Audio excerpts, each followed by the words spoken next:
when Albert proposed, I said, sure, yeah, let's get married. I don't even remember that conversation. And I said, yeah. I don't even remember proposing. I'm joking. Hello.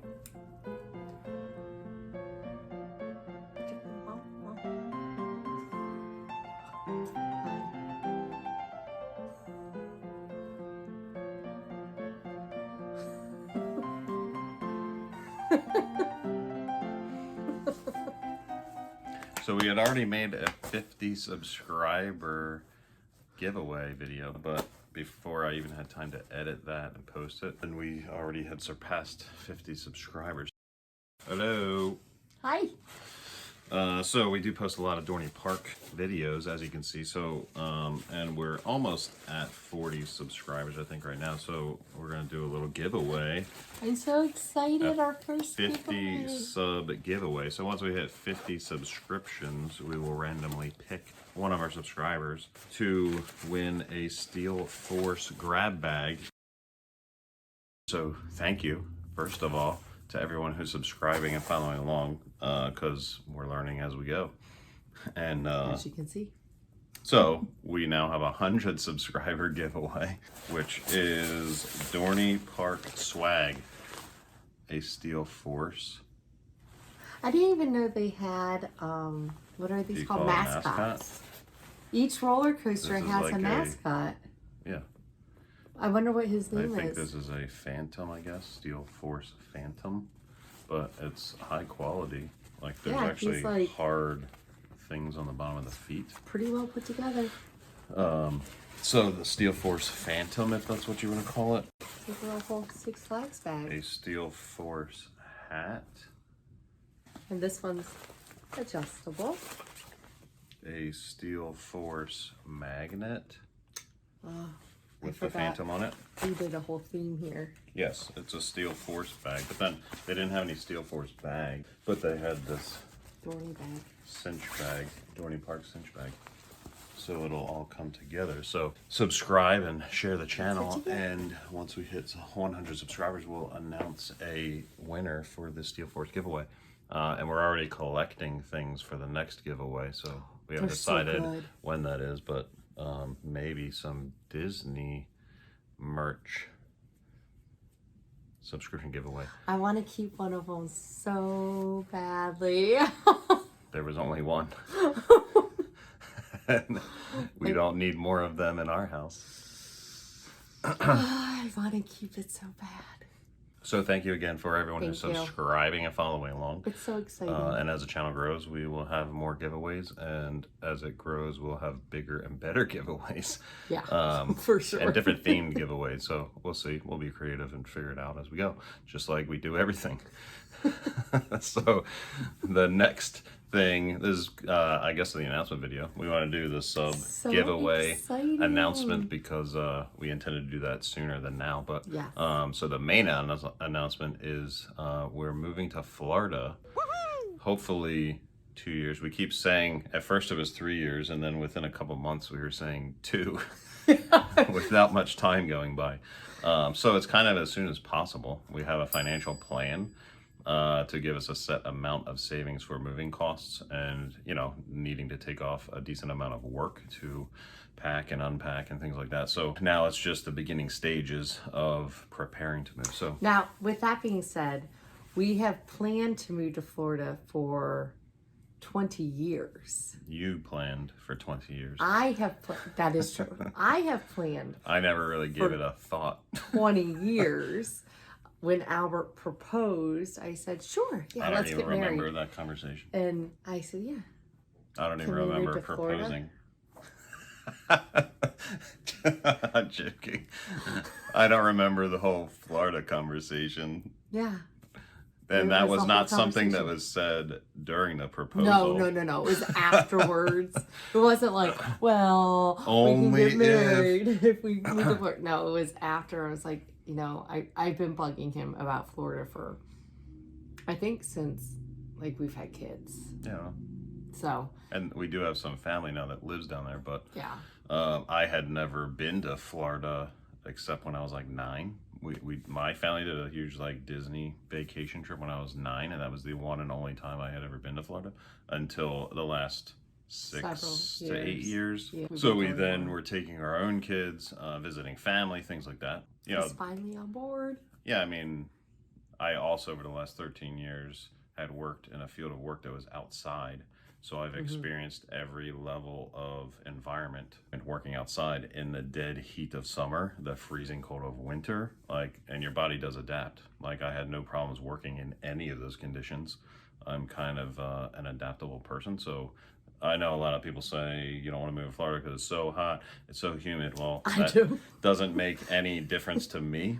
Because nowadays I am in a field of work where I'm working inside and they have a thing called air conditioning. So you can have air conditioning in your vehicle, air conditioning in the stores. There's air conditioning in the buildings that you work. So and yeah, maybe hot outside. Yeah. And we plan on, our house, we plan on having a pool in the house. So you come home from work and you can jump in the pool, or you can jump in the pool before you go to work, whatever. So there's adaptability, and there's things that help you adapt to environments, and so that's not even really an issue for me. And I love the heat. So with Albert adjusting to the climate, I am one that I've always loved the heat. I grew up in the Midwest. I was born in Michigan, so I'm over the cold. I hate it. Like, there's nothing about it. Like, some people are like, don't you love the season change? Yeah, it's beautiful. I can watch it on TV. I can visit it if I want. Yeah, the only thing, I mean, I'm a fall person. I like the fall. Not, I like Halloween. I like Halloween too. The season of Halloween, but I like the climate of the fall. Okay. I don't know why. That's just, I guess beautiful. The main thing that I like, because it's not too hot, not too cold. It's, a decent thing. You can have campfires outside and not be too hot. Whereas Florida, I may never ever have a campfire ever again in my house. And that's fine. That's a sacrifice I'm willing to deal with. I'll put a fan on you so you can have one. I don't need campfires. We can always come visit. We can visit. In the fall. We have friends here and we'll come visit probably in the summer. In the fall. I'll visit in the fall. I can't say never. I will never say never. I will most likely not visit in the winter. I am not a winter person. I don't like the cold. The thought of even have to last 2 more winters is agonizing to me. Like, it's painful. It's physically and mentally painful to me. So the areas that we're looking in is, actually, I guess first we should say our first trip to go look at areas will be the end of this October. So we already have the flights and everything. I know there's issues with airlines canceling flights. So as long as everything goes as planned and the pandemic does not ruin things, but either way, I'm willing to drive down. So like, even if the flights are affected, we will be driving. So either way, at some point at the end of October, we will be down there in some way, shape, or form. The main reason is to check out areas to potentially live. So where I work currently, the owner of that company also has companies or locations in Florida. So if everything works out, I would be able to transfer. That's not a deciding factor. It's just something that has always been in the back of my head since ownership of the company I'm working at. I was aware that they owned properties in Florida. So we're going to check out a few of those properties, check out driving distances, check out where those locations are in relation to the theme parks, because we definitely want to live within driving distance of the theme parks, both Universal and Disney, and Discovery Cove. It is my favorite place. I don't think they have season passes for Discovery Cove though. Really? No, because it's like a specialty thing. So anyway, the main reason we're going is to look at areas to live. But so the Lakeland is a large area near the outside of the Orlando area, which is outside of the tourist bubble. That's what we want to avoid, is the tourist bubble, but still driving distance. So, we'll see how it goes. And I know right now with the real estate market, the way that it is definitely a seller's market right now. So we're hoping over the next 2 years that settles down a bit. We may rent when we get down there first. for a little while, just to test areas to live and just be sure before we purchase a house. So all the options are on the table, but we're going to be documenting here. That was one of the main reasons we started this channel, was knowing we were going to be doing this. And we don't have, I've not seen on YouTube anyone that creates content that like explains the process from start to finish, like the minute details, and takes you on that journey. So we thought it would be neat to be able to do that for you. So if anyone else, you know, is moving to Florida, because a lot of people are doing it, hopefully, you know, this helps you in some way, shape, or form. But there are a lot of Facebook groups, so we are on some Facebook groups for the last several years, just, you know, slowly gathering information and helping in decisions that we wanted to make. So we were hoping that maybe a video format on YouTube would be helpful to someone else at some point. So there was a couple of other areas. So we're staying, in the end of October, we're staying for a week. We're probably gonna spend 3 days researching the area. Lakeland is a huge area, so that's one spot. And then I know Plant City is right next to Lakeland. So some of the locations that my current company owns are more on the West Coast, like Tampa area. So it would be between, you know, our locations of living would be between Tampa and Orlando. And then they have one location on the East Coast in Melbourne. And there's one area called Harmony, which is actually St. Cloud area, which is something that we had talked about before. So we're going to definitely check out those areas come October. And then based on how that goes, we'll decide on if we look further into other areas, or we may fall in love with an area that quickly, and who knows, we'll see how it goes. And of course it strategically falls on our anniversary. I wonder how that happened. So we do have 3 days of Disney parks, and so we'll document that too as part of our like fun stuff that we do on YouTube. But so we will be having some Disney time there as well. Some new places that we've never eaten before while we're there. We're hoping to get reservations, so it's still a couple weeks yet before we can start dining reservations. I guess like also a key thing is a lot of people say like, oh wow, 2 years, that's a long time. It's not.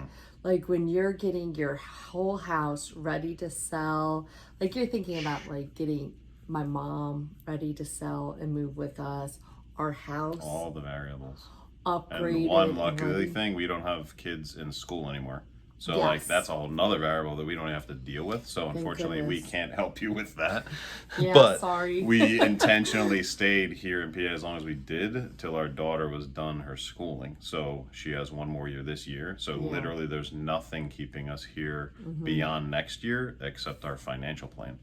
So, you know, if whatever reason that unfolds faster, like we have our base plan, but our goal is to make that grow faster with some investments and things like that. So if everything works out, we won't need to even wait a full 2 years. But, you know, the market, the housing market, all those variables go into the decision making and the timing of things. So, and getting the house ready is a lot. And there's also like a lot like with work and me deciding where I want to go in my career path. You're going to see that along this journey as, do I want to stay in this line of work, or I've been thinking about in the next year to 2 years of adding one other line into my resume and learning a different line of work. So I mean, luckily you're in sales. Yeah. So sales, you know, you can relate sales to a lot of different fields. Yeah. But like transitioning, like keeping my job here until we move is always my goal. But in the interim, learning that other line. So then maybe when we move to Florida, I can switch out of what I do into something else and like kind of blend that here as I'm working here, so then I can make that smooth transition there and kind of already have my feet grounded in what I'm doing. So when you're preparing to move, obviously, we've lived here for how long? 8? It was 2012. So almost 10 years. Well, yeah. So it was 2012 because then I got laid off in less than a year. I was laid off from my job. 9 years because we moved in June. 9 years. So we accumulated a lot of crap, which I said we weren't going to do in this house. I didn't really grow much because I started a business since we've lived here. So I'm in the process of clearing that out because I don't no longer do that business. So I have some equipment from a business that I had started.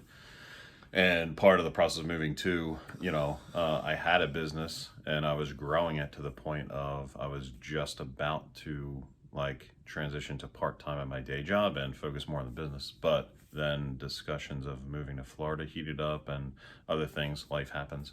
So I decided to slow that down because it was a community-based business and you could grow it to a certain point and then sell it to somebody locally, but I chose, because it hadn't gotten to that point yet, to just wind it down because I didn't want to keep growing a community-based business.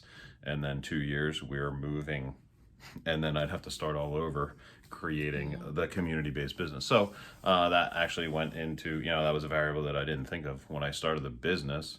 I was only thinking I want to start a business, and I wasn't looking at, are we going to stay living here for that long to start a community-based business? So I wound that down. So now that's part of our process of getting things out of our house to get ready to move, because all that equipment's not coming with us.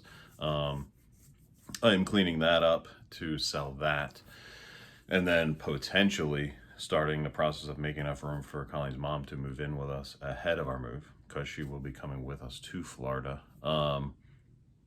And that's a whole nother story of whether she moves in with us before Florida or not. But either way, we need to make coffee space. Or a glass of wine for that one. Yeah. Yeah, like Harder a bottle of whiskey. So in cleaning out the house, obviously there's many things you could do. I had been selling some things on eBay, some collectible stuff that I had bought, like even since high school. I used to collect action figures. I was a big comic book fan. So that type of stuff I've been selling on eBay for the last probably 2 years. And some of it hits good, some of it doesn't.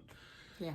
You have to just go on eBay and see what other people are selling it for. And if you're committed to getting rid of it, because it's sitting in your house not making any money, and even if you take a loss, what are you going to do? Just hold on to it and hope it gains value? But the value is really in the person who wants to buy it. Is it valuable to them, even though it's something that you were hoping to sell for more?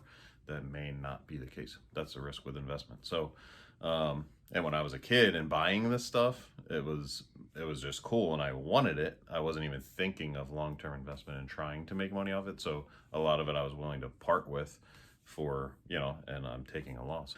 The other thing is flea market. So we recently went to a flea market, Rice's, that was local to us. And here's one tip. Research, because of the pandemic. It used to be so popular. Oh yeah, Rice's was huge, It was crowded, huge. jam-packed every weekend. It's only on Tuesdays and Saturdays. Saturdays were usually busier because it's a weekend, and So big. Tuesdays is more for the stay-at-home moms with their kids and things. They would go Yeah. clothes shopping and things like that. But weekends were everywhere, and there was tons of food vendors, everything else. So we failed to go to the market and check it out in today's climate with the pandemic, and we just went with all of our stuff and paid for 2 tables to try to sell some of our stuff there. And we were talking to other vendors and they were like, oh no, it's not the way it used to be. All right, so we're at Rice's flea market trying to sell stuff. This is weird being on this side of you. Things happen. I feel like I'm falling down the hill. Yeah, we're on a slope. It's are. okay. Not as good as we thought. We'd waste a whole Saturday. But I gotta keep. But we do have other plans of how to get rid of some of the stuff. So this was the first step in the process, just to see how it goes. But I gotta keep. Oh yeah, we're here to sell. I can't help but think put us across from jewelry. So I'm just trying to get rid of some of my apparel inventory, and Colleen's getting rid of some Pampered Chef inventory, and there's some movies, things like that, but we've sold some of it, but not a whole lot. But Rice's used to be a lot busier, but the pandemic kind of ruined a lot of things, so it is definitely noticeably slower than what it used to be. Some of the vendors never even showed back up since the pandemic, even though they were able to. A lot of the vendors were Amish, like from the Lancaster area. Yeah, that's true. And, they don't believe in vaccines and having And mask masks mandates, and so all they that. just choose to stay away from crowded areas as their way of not getting the virus. So, that's their choice. They chose to not come to crowded areas because they knew they wouldn't be getting the vaccine. And that's smart. of them if they aren't getting the vaccine. The best way to not get infected with something is to stay away from everyone.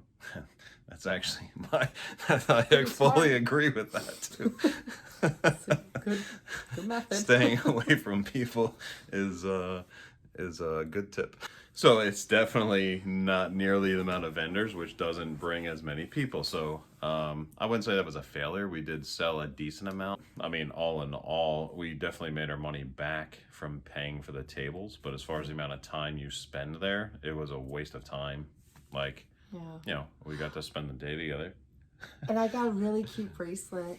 Yeah, that's the problem is, so the amount of money that we took, for change and things, because we had a cash box, and then paying for the tables, when I counted everything that we brought home, we were like $21 short of what we took. If you're going to move and clean out your house, you should research the areas a little better, like check out the flea markets before you go to try to sell, see how busy they are. Talk to some of the vendors, things like that. So we learned our lesson. I'm not going, like everything we brought back, I'm going to find ways. I'll probably just donate it. So there's other options that, Colleen has figured out of selling some of it in another way. Yeah, because a lot of it's Pampered Chef stuff. And people will buy Pampered Chef. Yep.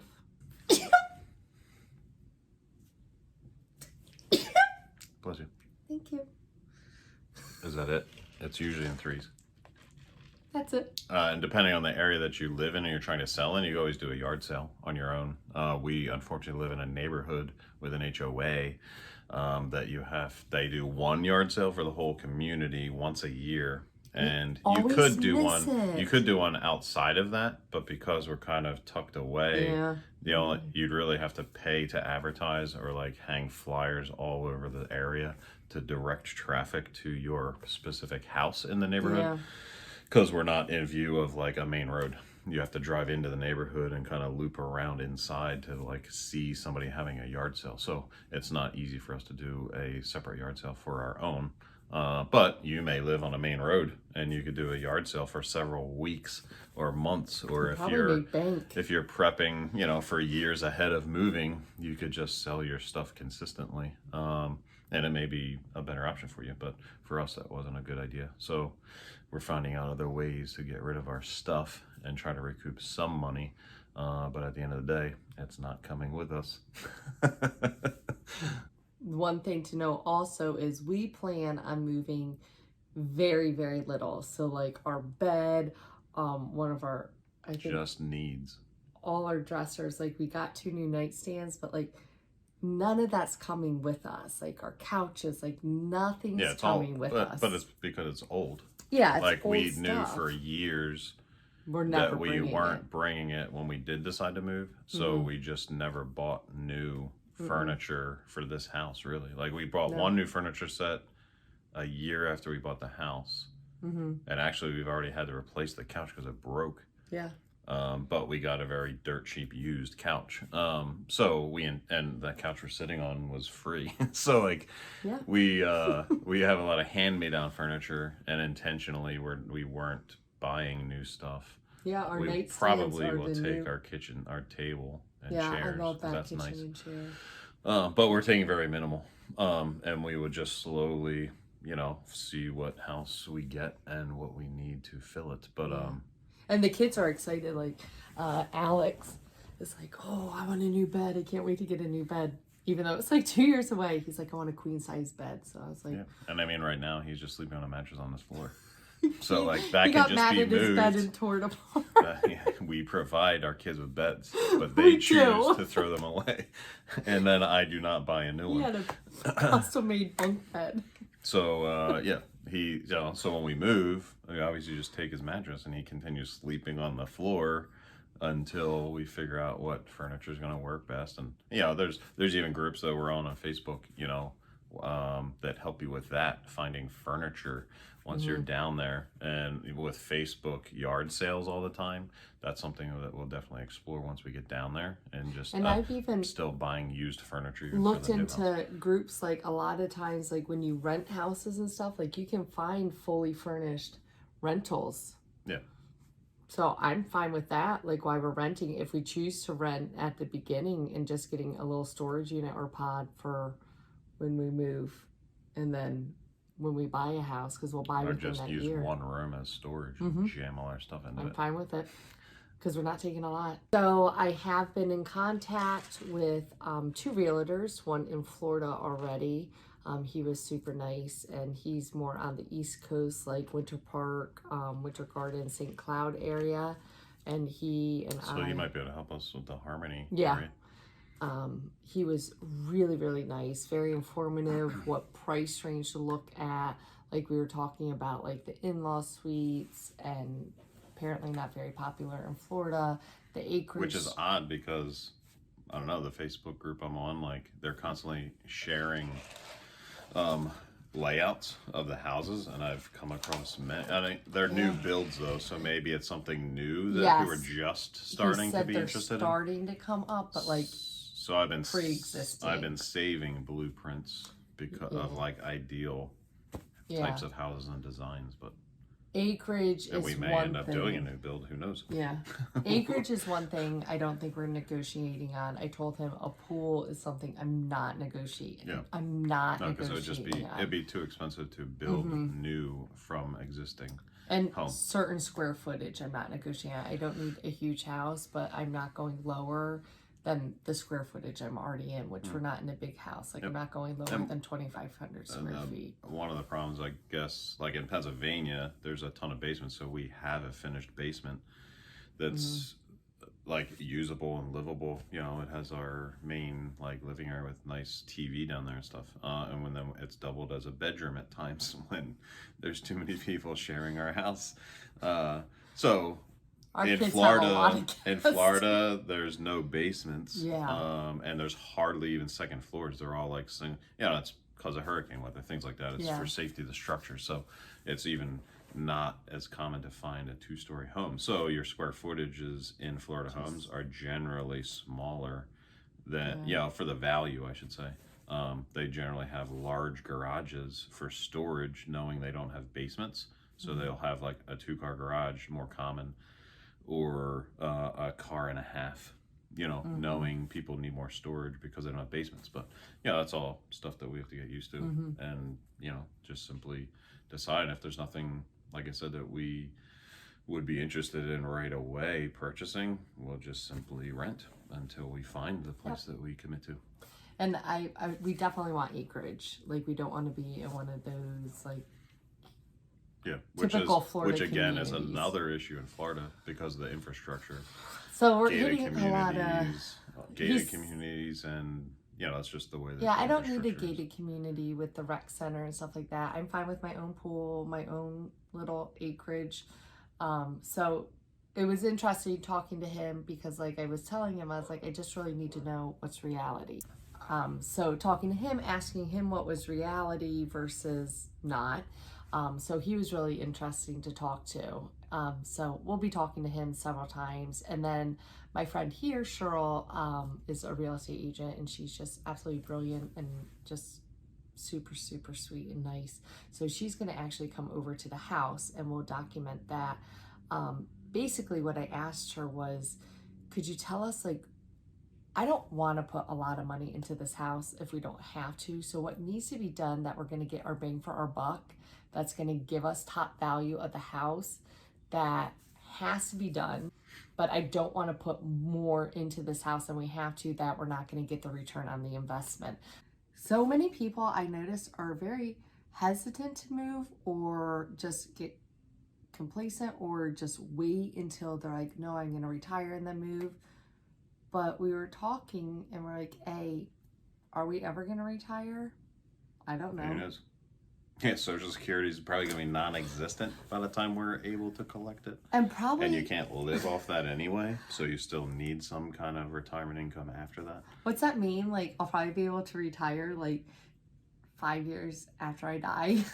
Yeah, it's, so awful to say. There's no guarantees in life. Yeah. There's no guarantees that, say you're financially set to retire at 55, there's nothing that says you're going to survive to 56.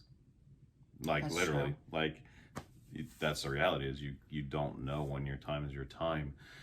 So if you're not enjoying where you're living now, or you can enjoy yourself more somewhere else, why not try to make it work and live where you enjoy it, knowing that you only get one chance. Why not live where you vacation? You know, the last few times that we've gone to Florida, like I like Florida. I mean, there's a lot of other variables. There's no income tax there. there's other small minutia details as far as reasoning to move. Everybody's been through stuff in their life and takes everything, but like we've seen things and been through things and lost people, and you know, like you're not guaranteed tomorrow. So we're just going to take this opportunity and enjoy every single day that we have together and go live someplace that we literally can enjoy every single day. We can come home, enjoy it. And we both mutually agree, like we both enjoy what there is to do in that area. Yes. And we're going to have fun. Yeah. Whereas here it's like, you know, you go to the movie, you go out to eat. We have some amusement parks driving distance to us, but of course it's nothing like Disney or Universal. And if you look at prices of like season passes for those parks, even though they're more expensive, like Florida residents, it's fairly cheap. Like you're not breaking the bank to go to those parks if you're a Florida resident. So, you know, just more fun things to do. And even though you're working, why can't you have fun? And you know, now you're already living where, you know, as your own kids get older, they have kids, your grandkids, you know, you have your grandparents who are retired and living in areas where, you know, you go visit them and have fun. Well, we're just doing it sooner. We're just going to live there now and have fun ourselves while we're young. And, you know, when if and when the grandkids come along, we're already there, you know. I hope soon. So once again, thanks for subscribing and follow along. That was our 100 subscription giveaway. So subscribe and you might win that Steel Force like giveaway bag, swag bag thing. And follow along to our, I still don't know what to call it. We're gonna How come about up with you guys tell Yes. us what to call our relocation journey, because it just sounds so boring and generic saying our relocation, we're moving, our relocation, our journey like to our Florida destination, I don't know. something. Come up with something fun.